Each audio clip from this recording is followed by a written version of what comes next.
Launch auto sequence has started. 6, 5, 4, 3, 2, 1. Go for launch.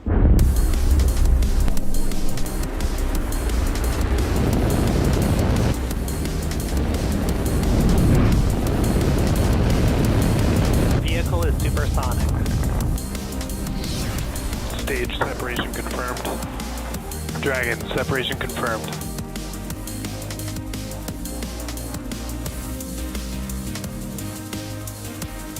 Stage 1 is transonic. Landing legs have deployed. And Falcon 9 has landed. On screen is a live view of Falcon 9 awaiting its liftoff from Vandenberg Space Force Base's Space Launch Complex 4 East about 9 minutes from now. This afternoon's launch is our 4th launch from Vandenberg this year. Good afternoon, everyone. My name is Andy Tran, and I'm a quality engineer here at SpaceX. I'm joining you today from Hawthorne, California, which is about 170 miles from our West Coast launch pad that you see on screen. On today's flight, we'll be taking another 53 Starlink satellites into low Earth orbit in order to expand our coverage around the globe. A bit later in the webcast, we'll share a couple of updates on our growing coverage in Canada and across Europe. But before we get to that, we wanted to recognize a handful of celebrations during the month of May. Not only is it the month for sending Star Wars-themed memes and celebrating the amazing women and moms in our life, it's also a time when we recognize and celebrate all the incredible contributions made by generations of Asian Americans and Pacific Islanders. These contributions have had a great impact to our history, society, and culture. Here at SpaceX, our Asian American Pacific Islander Employee Network is hosting a variety of events where we'll celebrate traditional cuisine, movies, and other fun activities. So be sure to take some time this month to send love to your Asian American and Pacific Islander friends and neighbors. For now, let's take a closer look at our Falcon 9 on the pad. If you're not familiar, Falcon 9, also known as F9, is a 2-stage rocket and the first orbital-class rocket capable of reflight that is designed and manufactured by SpaceX. F9 stands 70 meters tall, which is almost as tall as the Taj Mahal in India, and is named after the Millennium Falcon from Star Wars. The Falcon 9 that you see on screen rolled out to the pad Wednesday morning and then went vertical a few hours after that. This particular first stage has supported 4 missions: NASA's Double Asteroid Redirection Test, or DART, the Sentinel-6 microfluidic mission, and 2 past Starlink missions.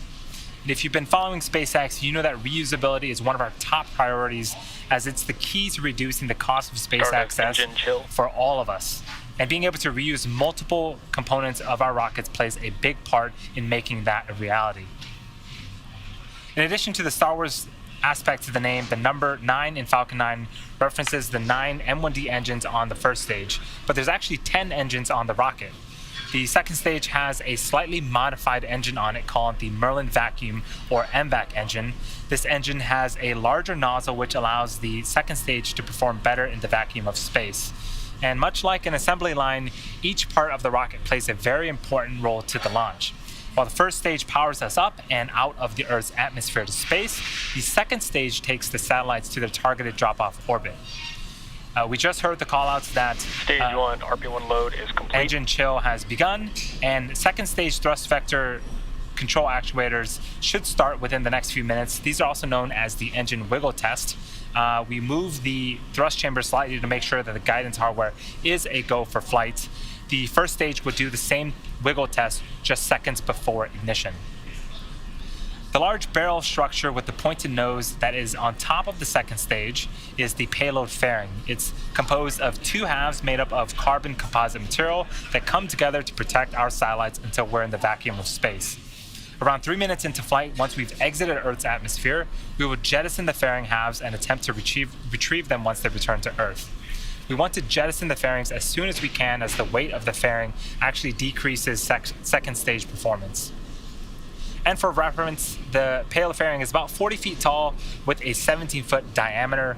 To put that size into perspective, you could fit an average fire truck inside both of the fairing halves.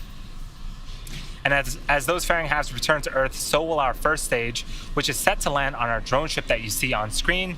This one is named Of Course I Still Love You, and it's currently positioned near Baja, Mexico today. If successful, it will mark the 112th Falcon 9 recovery tanks are of pressurizing a for Falcon strong back 9 retract. first stage. So the call we just heard is we're beginning to pressurize for retracting of the strong back, which is part of the transporter erector, or TE. The transporter erector's job is to roll out the rocket to the pad and raise it to that vertical launch position that you see on screen right now. Now, in order to retract the strong back, we're going to be opening up the clamp arms right underneath the fairing halves. Once those arms are open, then we begin to recline that strong back away from the vehicle to its pre-launch position. And as we get closer to T0, it will continue to recline away, providing clearance for Falcon 9 to lift off. So if you look closely behind the white clouds there, you can see that those clamp arms have indeed opened up, and we should start to see that strong back begin to recline away from the vehicle. And there it goes. So as that's happening, if you've been following Starlink development, then you know that Starlink is a constellation of multiple satellites in low Earth orbit and has the potential to service the entire globe. Because Starlink does not rely on traditional ground infrastructure, it's great for places where connectivity has typically been a challenge or non-existent. Earlier this week, the government of Quebec, Canada announced it will fund the deployment of Starlink in up to 10,000 homes throughout the province. The grant is part of a program that aims to extend high-speed internet access throughout the region, and Starlink will serve the homes in hard-to-reach areas. The service will be deployed to participating homes by the end of this September. Starlink has also gone live in Greece and Hungary. These additions bring us to servicing a total of 36 markets around the globe. If you're wondering when service will be available in your area, yesterday the Starlink team released an updated Starlink availability map. You can enter an address or just zoom into certain areas on the map to identify locations that have active service. The areas in light blue are locations where you can order immediately, and where there is a wait list, it'll tell you the current expected time frame for service availability. If you'd like to check it out for yourself, you can find it on the Starlink website at starlink.com/map. So we are about T-minus 2.5 minutes. Falcon 9 is now moving into the final stages of the countdown. We've got some clear skies out in Vandenberg. We are watching for ground wind speeds as we get closer and closer to T0.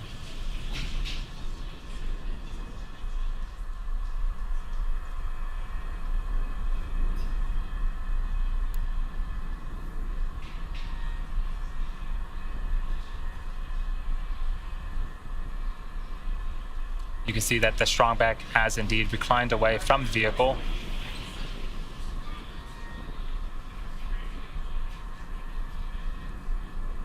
Those white clouds that you see around the vehicle is the chilled gas above the LOX tank liquid surface that we vent overboard to maintain pressure in the tanks as needed. And when that gas comes out and contacts the Californian air, load is complete. the humid, moist air condenses that and turns it into the clouds that you see. And that call out that we just heard is the last of propellant loading for the vehicle. So we are fully fueled and just over a minute away from liftoff of 53 more Starlink satellites.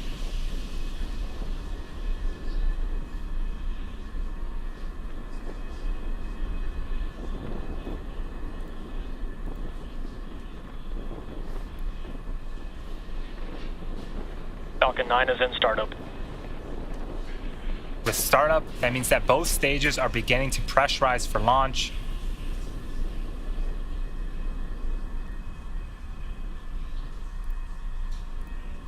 LD is go for launch. And that was the launch director providing the final go for launch. All systems are go. Let's watch as Falcon 9 takes our 53 Starlink satellites into orbit. T-minus 30 seconds.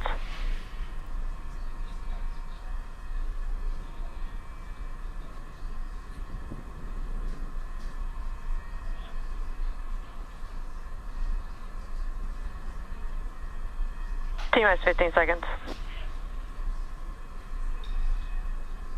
10, 9, 8, 7, 6, 5, 4, 3, 2, 1, 0. Ignition. And liftoff. Go Falcon, go Starlink.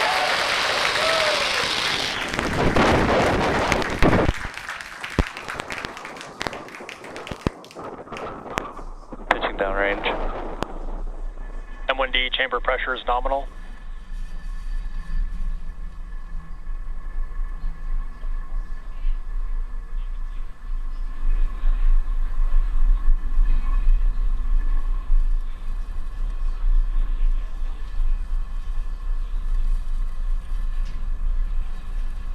Acquisition signal, send equal time. We are T plus 42 seconds into flight. Falcon 9 has successfully lifted off from Space Launch Complex 4E, nominal. carrying our 53 Starlink satellites into space. Moments ago, we began to throttle down those 9 engines on the first stage in preparation for a period known as max Q. This is where the vehicle will experience the highest amount of aerodynamic pressures.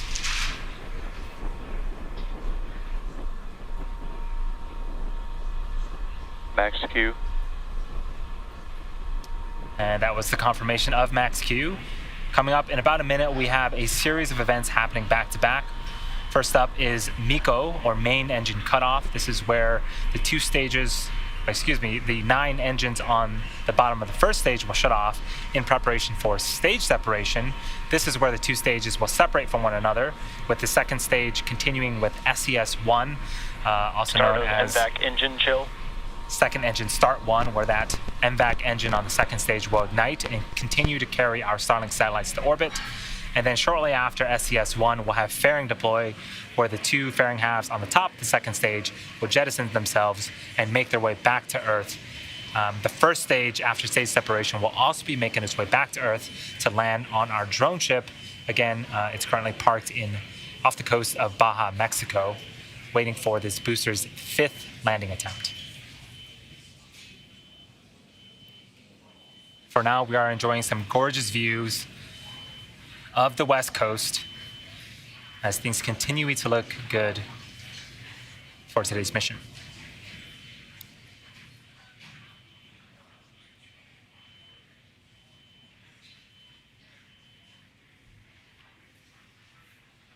Main engine cutoff. Stage separation confirmed.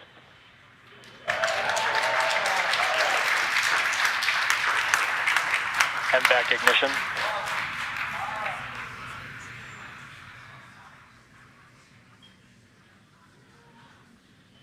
Bearing separation. And again, continuing with the gorgeous views, we saw a ground shot of main engine cutoff. Now on screen on the left-hand side is a view of the first stage booster. It is making its way back to our drone ship. The right-hand side of your screen is a view of our second stage Merlin vacuum engine. The fairing halves have deployed, and so we have our Starlink satellites exposed to the vacuum of space. They have a couple more minutes to go before we actually shut down that second stage engine and insert our second stage and the satellites into an orbit.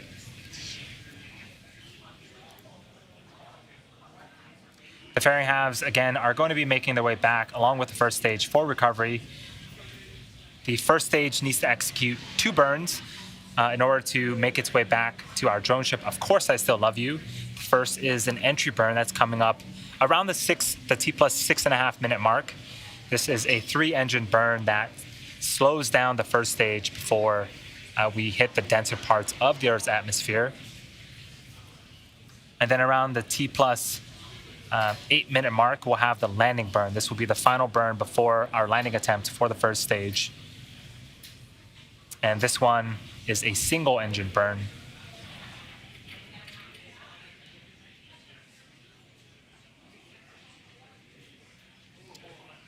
T plus 4.5 minutes into flight. Engine performance on the second stage is nominal. If you look closely on the left-hand side of your screen, you can see some puffs of gas. That is nitrogen from our attitude control systems. That nitrogen will help to orient our first stage properly in order for it to land. And you also notice that we have 2 of our 4 grid fins on camera right now. Those will swivel and... Both vehicles are following nominal trajectories. Those will swivel and help to guide and steer that first stage back to our targeted landing site.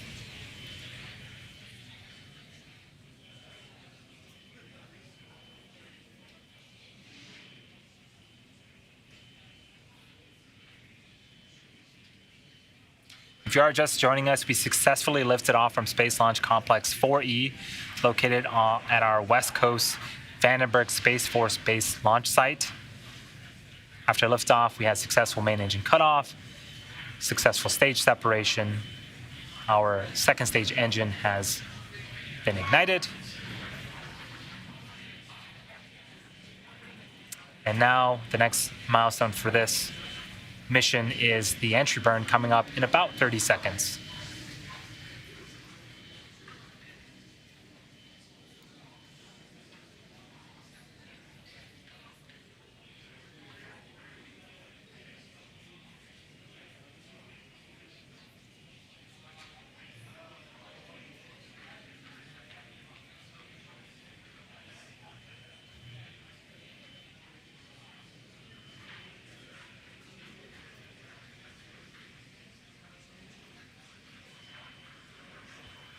Stage 1, entry burn startup.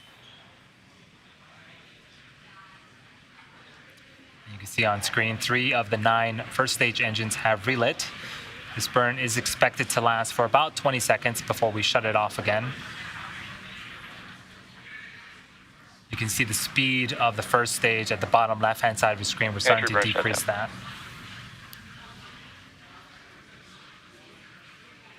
So in about a minute, we'll have the landing burn. This is also expected to last for about 20 seconds.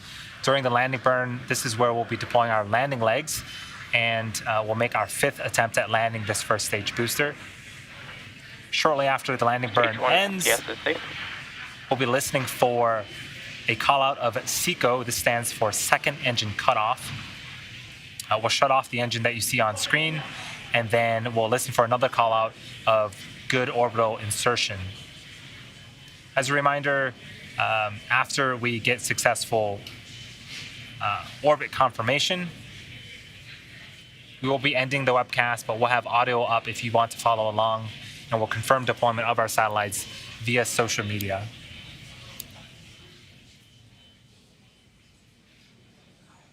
Stage 1, transonic. About 20 seconds away from the beginning of that landing burn. Second stage performance and trajectory continue to be nominal. Expected loss of signal, Vandenberg LSC.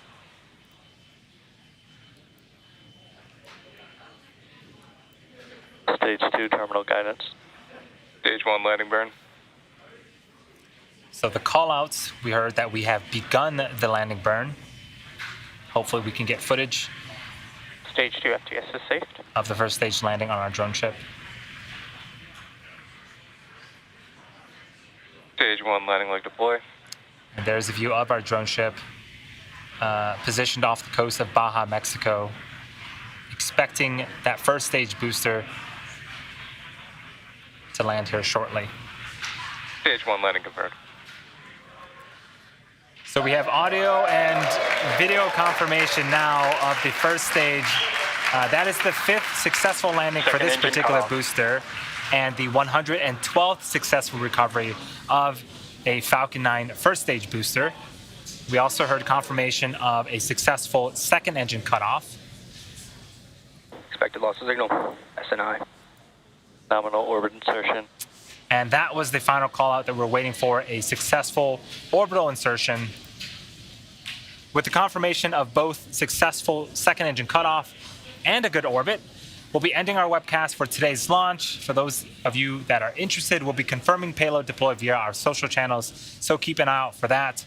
Alternatively, if you'd like to follow along through payload deploy, we'll leave the mission audio live on our YouTube channel.